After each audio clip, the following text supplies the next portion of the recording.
जय हिंद। हिंद की सेना जिंदाबाद, हिंदुस्तान जिंदाबाद, बैरिस्टर असदुद्दीन ओवैसी साहब जिंदाबाद। बैरिस्टर असदुद्दीन ओवैसी साहब जिंदाबाद इसलिए क्योंकि पूरे हिंदुस्तान को एक प्लेटफॉर्म पर लाने में महत्वपूर्ण भूमिका हमारे और आपके नेता बैरिस्टर असदुद्दीन ओवैसी साहब ने निभाया। जिस वक्त आतंकी हमला हुआ, आतंकी हमले के बाद देश और प्रदेश के माहौल बिगड़ने की आशंका थी, 100% थी, लेकिन उस माहौल को थामते हुए हमारे नेता ने पूरे हिंदुस्तान को हिंदुस्तान के रंग में, तिरंगे के रंग में रंगने का काम किया। इसलिए अपने नेता को मैं तो सैल्यूट करता ही हूँ और आपसे भी अपील करता हूँ कि ऐसे अच्छे और सच्चे हिंदुस्तानी नेता को आप भी सैल्यूट करें और उनको ताकत दें ताकि वो और मजबूती के साथ देश की सेवा कर सके। आप देखते होंगे कि लोकसभा में अक्सर हमारा नेता चाइना के लिए बात करते हैं, क्योंकि चाइना ने हमारा जमीन अतिक्रमण कर रखा है। लेकिन वो दिन दूर नहीं जब आप ताकत देंगे तो चाइना को भी मुंहतोड़ जवाब देने का कार्य किया जाएगा। लेकिन जय हिंद और हिंद की सेना इसलिए कि भारत आज पहला देश बन चुका है कि किसी एटमी ताकत देश को, कोई भी देश किसी एटमी ताकत देश को 3 दिनों में भीषण तबाही मचाकर उसे घुटने के बल बैठने पर मजबूर कर दिया हो, तो अगर वो देश कोई है तो वो हिंदुस्तान है और उसकी सेना है, उसकी सेना की ताकत है। उस ताकत के दम पर हमने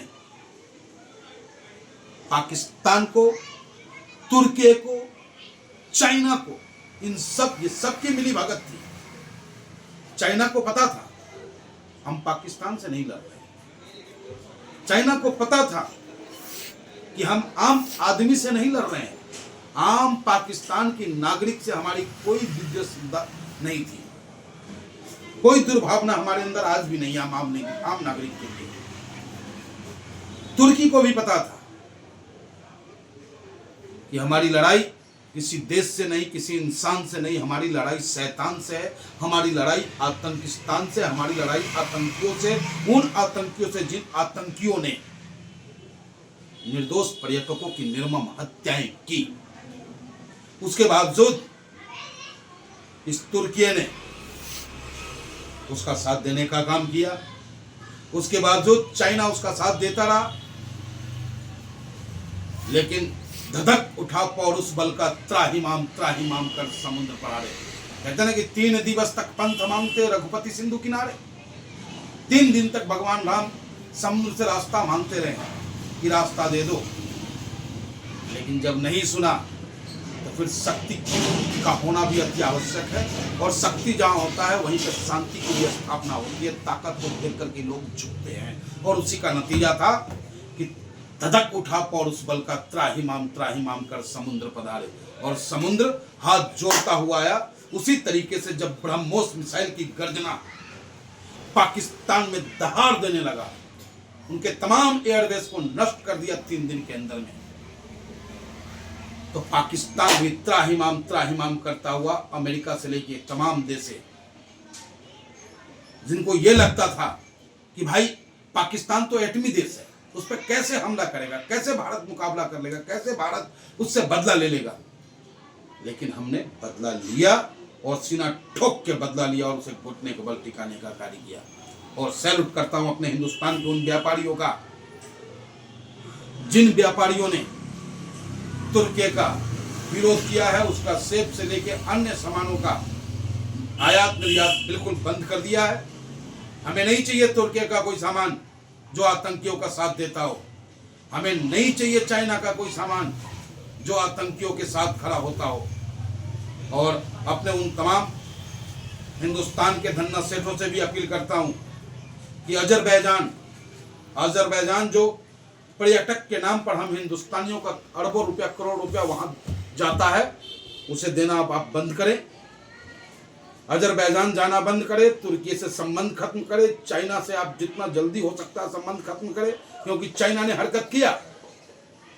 कल ही उसने हमारे अरुणाचल प्रदेश हमारे अभिन्न अंगों में से है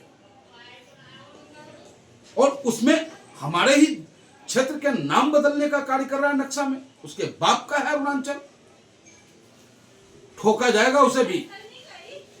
इसलिए हम हिंदुस्तानी एक रहें, नेक रहें और संविधान के दायरे में रह करके एक दूसरे का सम्मान करते हुए एक दूसरे को बराबर का उसका हक और अधिकार दिलाने का कार्य करें। हम हिंदुस्तानी, पहले हम हिंदुस्तानी हैं, बाद में हिंदू, मुसलमान और सिख ईसाई हैं। और हिंदू, मुस्लिम, सिख, ईसाई होने का मतलब क्या है? हिंदू अपने तरीके से पूजा पत्ती को मानता है, मुसलमान अपने तरीके से उन्हें आप मनाने दो, सिख अपने तरीके से मनाएगा। लेकिन जब बात देश की आएगी तो हम हिंदुस्तानी जैसे आज पाकिस्तान के खिलाफ, आतंकिस्तान के खिलाफ एक प्लेटफॉर्म पे थे, आवश्यकता पड़ी तो चाइना के खिलाफ भी हम एक प्लेटफॉर्म पे होंगे। लेकिन ये तभी संभव है जब इस देश में रहने वाले कुछ सांप्रदायिक लोग जो सभी समाज के अंदर में है, हिंदू जो कट्टर है, मुसलमान जो कट्टरता परोसता है, जो सिख हो कट्टरता परोसता हो, ईसाई कट्टरता परोसता हो, उस पर तीखी नजरें रखने की, पैनी रखने की नजरें रखने की आवश्यकता है कि वो हमारे समाज का आपसी सौहार्द न खराब करे, हिंदू मुसलमान न करे, आपसी कोई ऐसी बात न करे वो जिससे कि देश का माहौल खराब हो। हम सबको मिल करके इस देश को मजबूत करना है। और इसकी बानगी आपने देखा कि हमारे नेता बैरिस्टर असदुद्दीन ओवैसी साहब ने यहाँ तक कहा कि पीओके में बैठ जाओ। पीओके पहुंचने के बाद हमें वापस आने की आवश्यकता ही नहीं है। खैर चलो, जो हुआ सीज फायर के मामले में हमारे नेता ने कहा कि अमेरिका को उसमें नहीं हस्तक्षेप करना चाहिए था, नहीं बयान देना था और आदरणीय प्रधानमंत्री जी को भाया मीडिया ही सही, प्रेस वार्ता की सही उनको आना पड़ेगा सामने। प्रधानमंत्री जी को सर्वदलीय बैठक बुलानी चाहिए, ये मांग है ऑल इंडिया में से कहा, और प्रधानमंत्री जी को मुखरता से अपने पक्ष को रखना होगा। और इस बात से हम सब खुश हैं कि खून और पानी साथ साथ नहीं बहेगा, आतंक और व्यापार साथ साथ नहीं चलेगा।